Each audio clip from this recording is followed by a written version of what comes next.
Hello, and welcome to the Rest, Repair, Recover podcast. I'm Susie Bolt. This is a space for anyone who's navigating chronic illness. We are here to share real stories, helpful insights, and honest conversations about what it really takes to help yourself heal a tiny bit every day. So whether you're in bed listening, you're on a gentle walk, or you're just needing some company as you go about your day, I'm so glad that you're here. So, good morning or afternoon or evening, depending on what time of day you are listening to this interview. But I am utterly delighted to be joined today by a really lovely woman called Holly Johnson Underwood, who has been a member of the Facebook group since maybe pretty much as soon as I started it back in June 2020. And Holly is here to kind of share her journey with us and essentially her recovery story. Now, I don't know if Holly will describe herself as being 100% recovered yet, but she is so much improved from the last point that I met her that I just felt like it was a story that was worth sharing now before the story's even finished being told. So I'm going to come to you, Holly, and let's hear about that point that we first connected, because I think I reached out to you because I'd seen you in the Facebook group and I went, hey, do you want to have a chat? So where were you at that point, Holly? Well, that was actually probably one of my lowest points in my journey. And I think you probably noticed when you reached out. And we actually decided to have a Zoom, didn't we? But I felt like at that point, I think it was around March. So I got COVID in March 2020. And I think our Zoom was around March 2021, something like that. Yeah, it was a year later, yeah. Yeah. So I felt like by that point I had exhausted all options. I'd done endless amounts of research. So throughout my whole journey, I have been looking into all the research, what's going on in my body. I've wanted to kind of understand what's going on in my body. I was housebound. I was using a wheelchair, so I wasn't really getting out and about. And I'd lost a lot of faith in everything, really, because everything that I tried would then cause me relapse, and I'd end up back in bed. And there was only so many times you can keep trying and causing your relapse until you go, oh my gosh, I can't do it anymore. So I was so glad when you said, let's have a Zoom. And because I just felt I didn't know which avenue to go down. I'd explored all my options. I was struggling a lot with sensory overload. So even to the point of having a light on some days was too much for me. I've got a 4-year-old son, and I remember quite often saying to my husband, can you take him out the room, please? Because I just could not cope with his noises. And as a mum, I felt horrible because I could not cope with my own son being near me. My brain had just gone into overdrive and felt totally overwhelmed. So yeah, we had a Zoom, and it came at just the right time for me.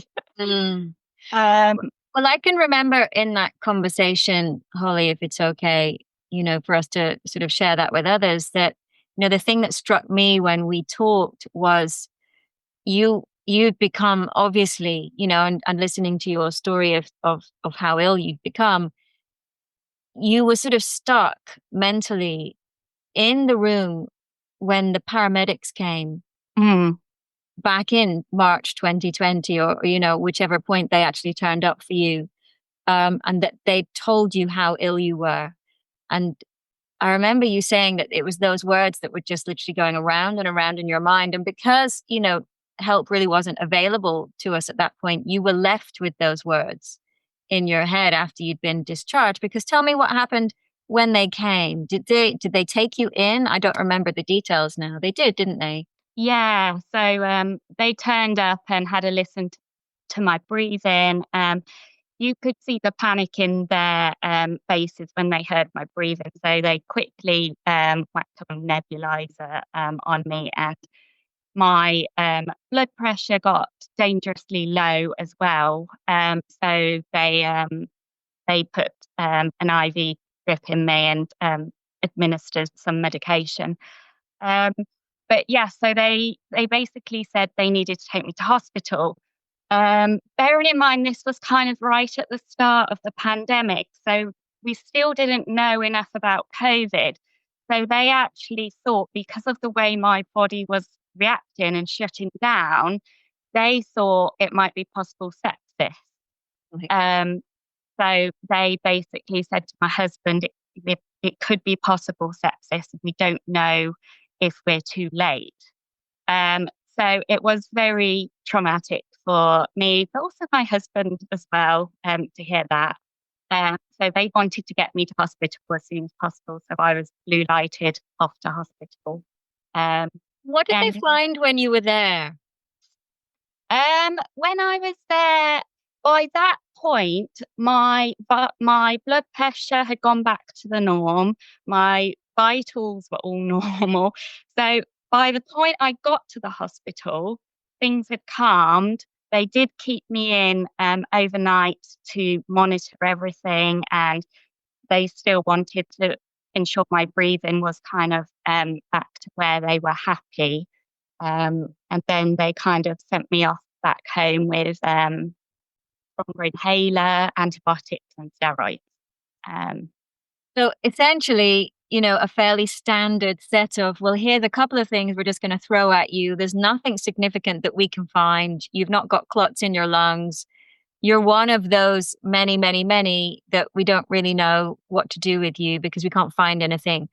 But what we know is at that point, that point wasn't the point that you started to get better. Essentially, that was the point where you just deteriorated, wasn't it? yeah.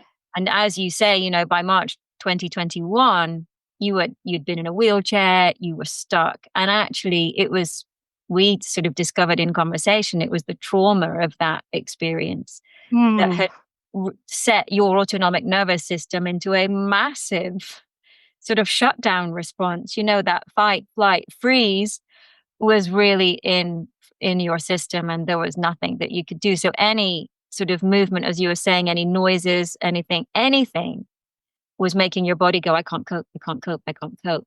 Yeah. And we had that conversation around, that was going to be one of the first things that you needed to look at. So do you remember what was the kind of takeaway from our conversation? Do you know, the one thing that I really kind of remember is the fact that you gave me like almost a renewed faith in myself and my body again.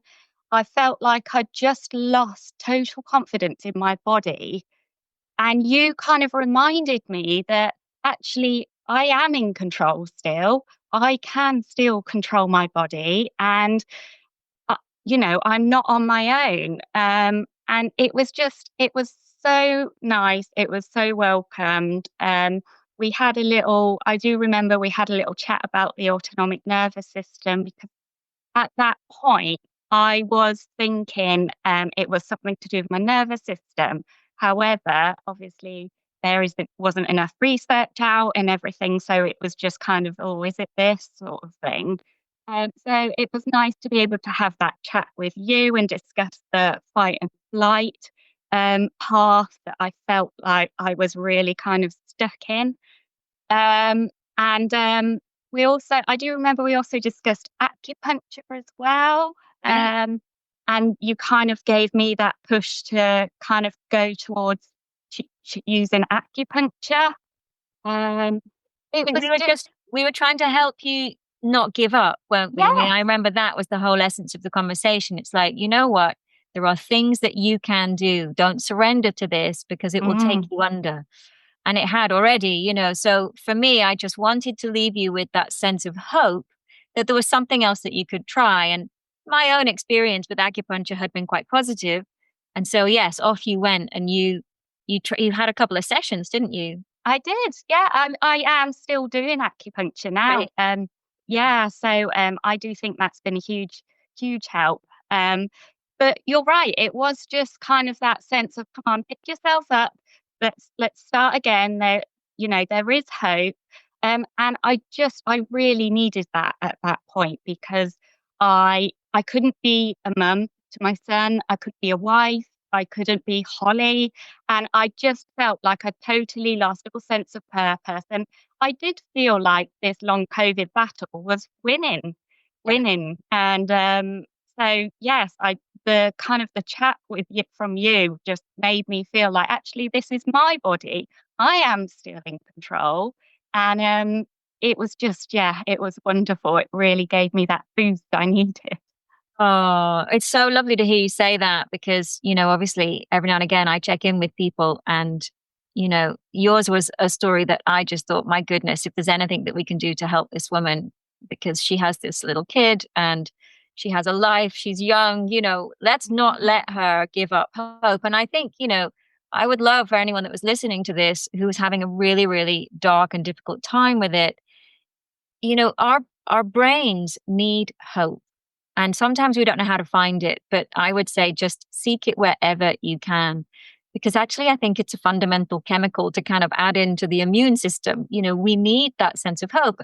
We are naturally, as a species, people that will go off and seek remedies, seek cure, seek information. And I think, you'd been doing that for a year and you'd just worn yourself out. And Mm, then when that despair kicks in, we're incredibly disempowered, and it's not a powerful place to ask your body to recover from. And so shifting back into a place of hope is really, really fundamental to creating a landscape for recovery. So, to hear you talk about that was a kind of really interesting turning point for you it's really lovely to hear. So what happened then? Because of course that's not been the end of your journey. You've been, on quite a long and protracted journey back to health. So what was started to have the acupuncture, and what else? So the trauma, you still had the trauma going around in your mind. Those words that the paramedic had said, they were like spray painted on your walls almost, weren't they? Everywhere you went. yeah. Well, I think we said in the Zoom, actually, I felt like there was a bear in the corner of my room, and I was just petrified of everything. Yeah.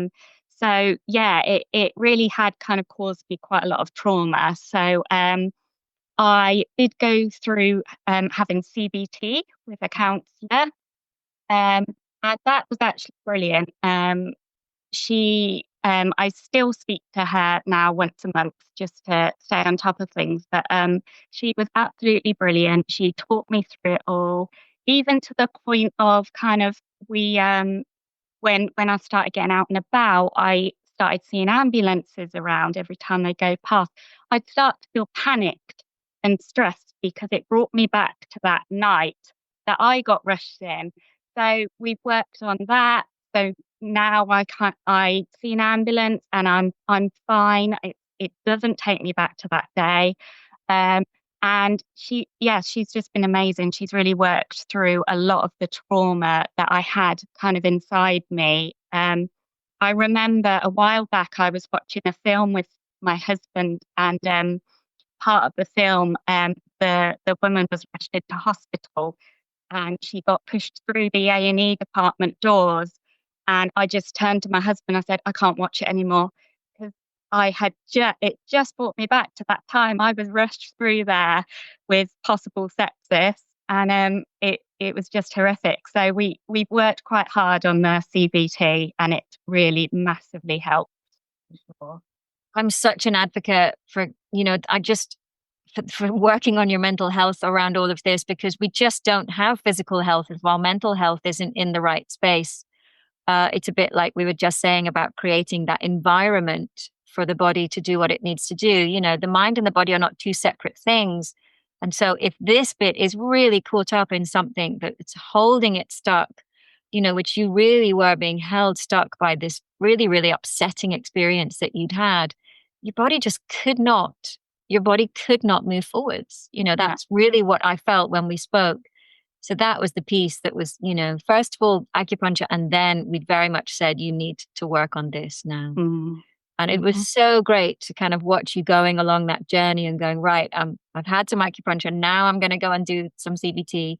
oh, and it's making a difference, And I think it doesn't make a difference overnight, does it? So No, talk to no. us about the amount of time that it's taken to kind of unpick a lot of this. So, I've actually, I started acupuncture A- April 2020, 2021, 21. Yeah. sorry. Um, so it's been a good year of me doing acupuncture, me being on I went on to antihistamines as well, and they've made a big difference for me. Um, so it's been a year of doing these things, and actually, it isn't a quick fix at all. You do have to kind of be patient and let it run its course, but um, it's it is, you just got to remember that it will get better. There is a light at the end of the tunnel. Some of us, our tunnels are a little bit longer than others, and that's fine, but there's still that light at the end of the tunnel. And for me, actually, what really helped me was speaking to you and seeing that you have progressed and you are getting better, because I was also petrified that this was my life, my new life. It would be permanent.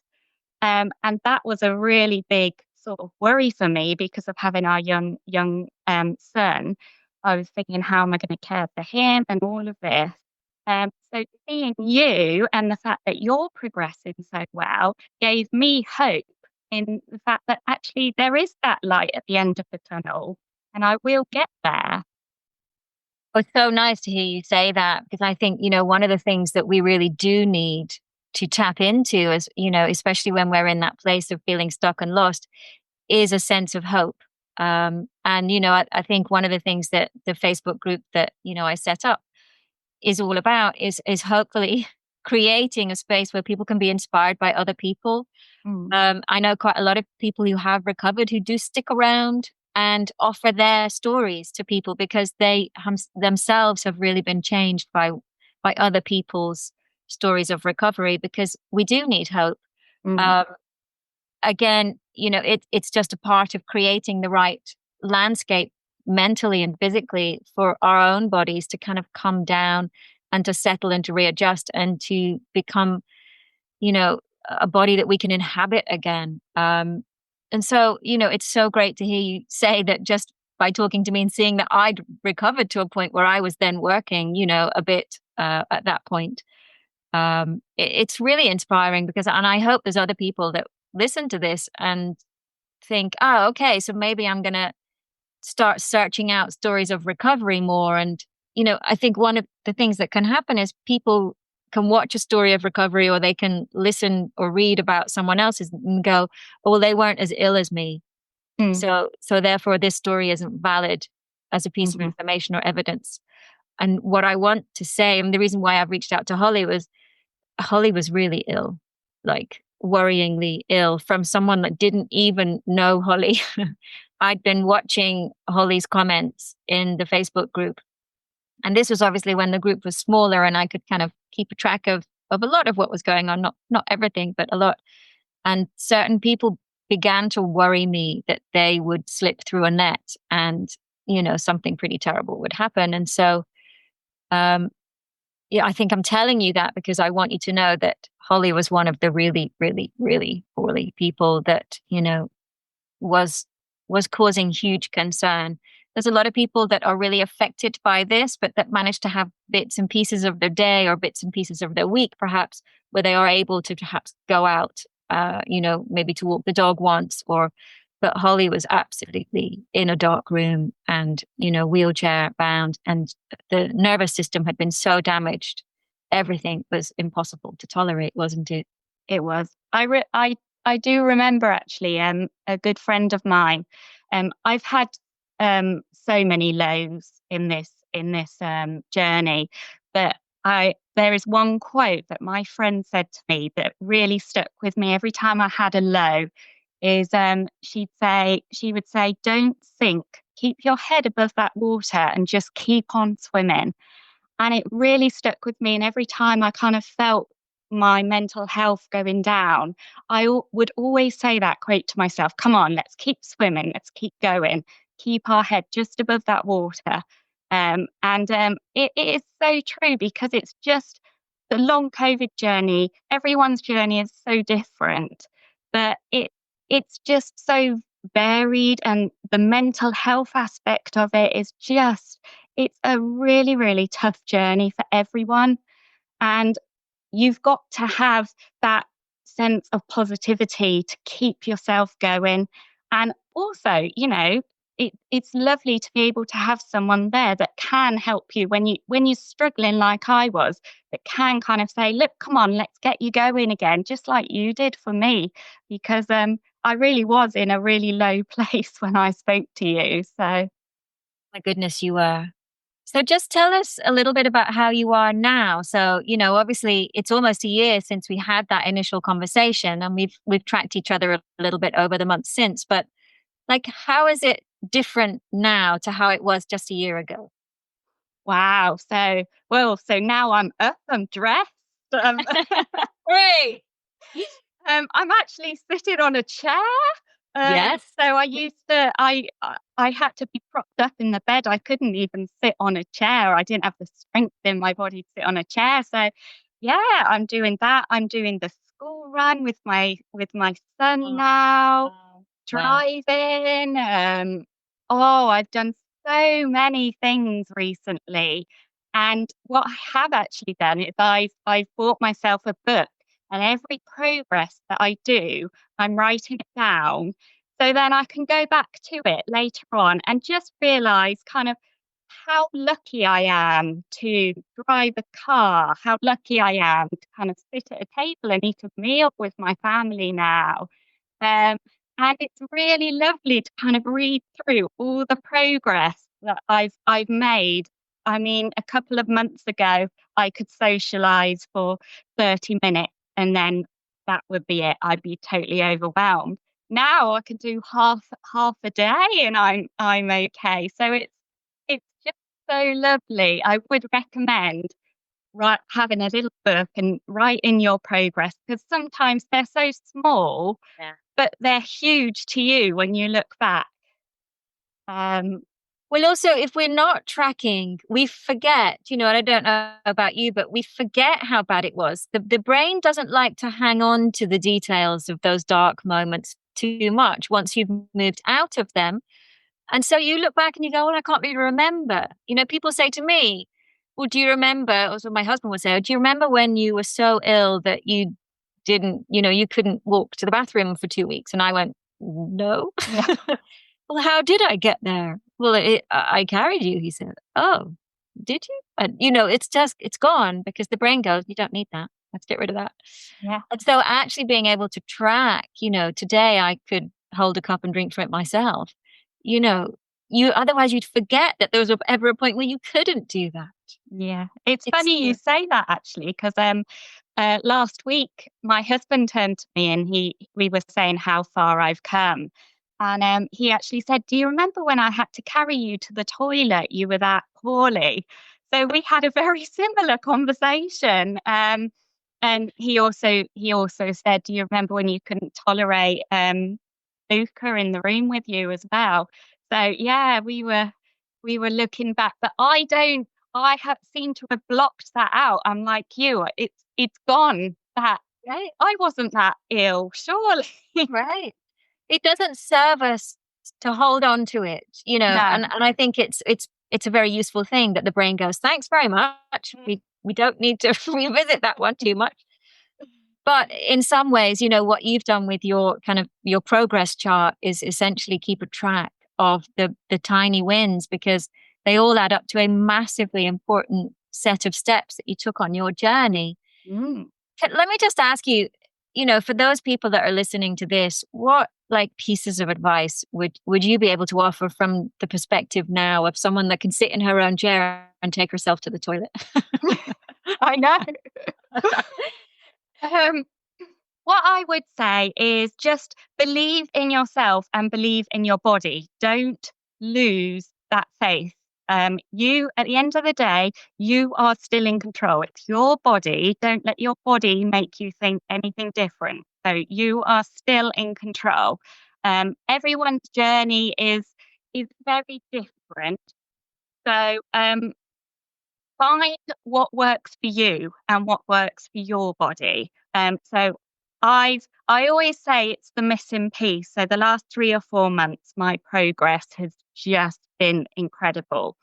And for me, I found the missing piece for my long COVID, and it's just my progress has just been amazing. So I always think there is a missing piece in everyone's recovery. Find that missing piece for your journey, and you can do it. There is a light at the end of that tunnel, and just believe in yourself and believe in your body. Can we ask you what your missing piece was? My missing piece was the so I've been following a protocol called the Nemichek protocol. Um, it's by a doctor. It's a doctor in America, actually, in the USA. He's called Dr. Nemichek, and he specializes in the vagus nerve stimulation and inflammation in your nervous system.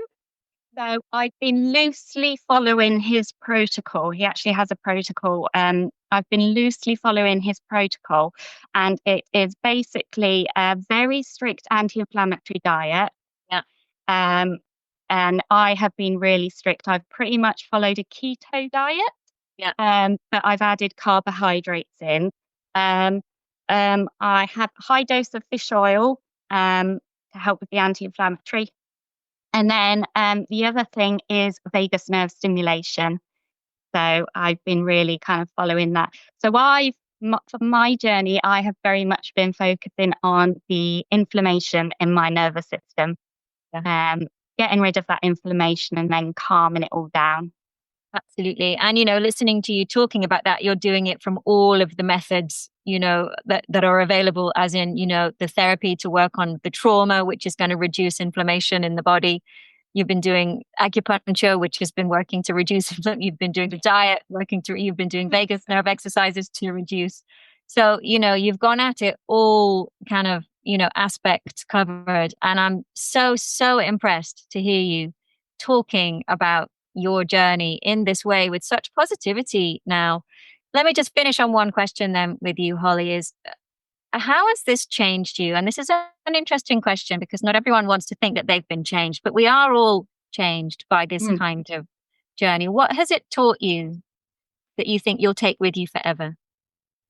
Do you know, it's made me realize how strong I am as a person. I never sort of thought I was, this very strong mentally and physically, but it has made me realize how strong I am, and it's also made me realize kind of how much of a problem solver I am because throughout the whole 2 years, I didn't stop looking at research. I researched and researched because there was a problem that I needed to solve. Yeah. And so, yeah, I guess I found out that I'm a bit of a problem solver. I would not stop until I found that out. But I like to turn everything into a positive. Any sort of experience you have, I always think it's nice to turn it into a positive. So I've actually turned my journey now. It was horrible, but I've turned it into a positive. I now realize how lucky I am to be able to spend time with my son again, how lucky I am to be able to socialize again. Um, and it just makes you realize kind of how lucky you are to do those small things in life, and not it cause you a relapse or anything. I also am going to take from this and try and see if I can help others. So that's why I kind of accepted to do this because I thought actually if my journey is going to help others with any ideas on what they want to try, on ideas on how to approach their journey, then actually I'll turn it into a positive and it's worthwhile. Absolutely. Holly, I can only imagine that anyone watching this who's gone through half of what you've gone through will be going, my goodness, if Holly can do it, we can all do it. Yeah. Oh, well, exactly. I'm not anyone special, and at the end of the day, well, I would challenge that bit right there. I'm not anyone special. Let's just reframe that, please. I'm an extraordinarily special person, says Holly Oh. Johnson Underwood. Yeah, but just carry on fighting, and there is that light right at the end of the tunnel, Amazing. and it's worth it. It is worth it. And all I'm going to say is look at her face. She's smiling and she looks Yes. glowing and full of the joy of life, which is a very, very different face to the one that I met on a little ghostly Zoom a year ago. So, Holly, I'm just going to ask you to stay there and I'll say goodbye to everyone. So, folks, I'm going to try and do as many of these recovery stories as possible just to cover as many different types of recovery story as there are out there. Because you don't have to do an expensive program. You don't have to follow a particularly complex protocol. She's had a fairly simple set of things that she's been working on. And, as she said, she's kind of found the missing key and that's been her route out. Hopefully it's allowed you to sit back and reflect and take a little bit more inspiration to not stay too long in those dark days where we kind of feel hope lost. Hopefully today is about kind of checking in with the fact that recovery for so many of us is possible. So we're going to say goodbye until the next one. Thanks, Holly. Lots of love. Thank you. Thank you so much for listening to the Rest, Repair, Recover podcast. If today's episode gave you hope, made you smile, or even just helped you feel a bit less alone, please subscribe wherever you get your podcasts and maybe share it with someone who might need it too. So until next time, take care of yourselves and know that you're not on your own.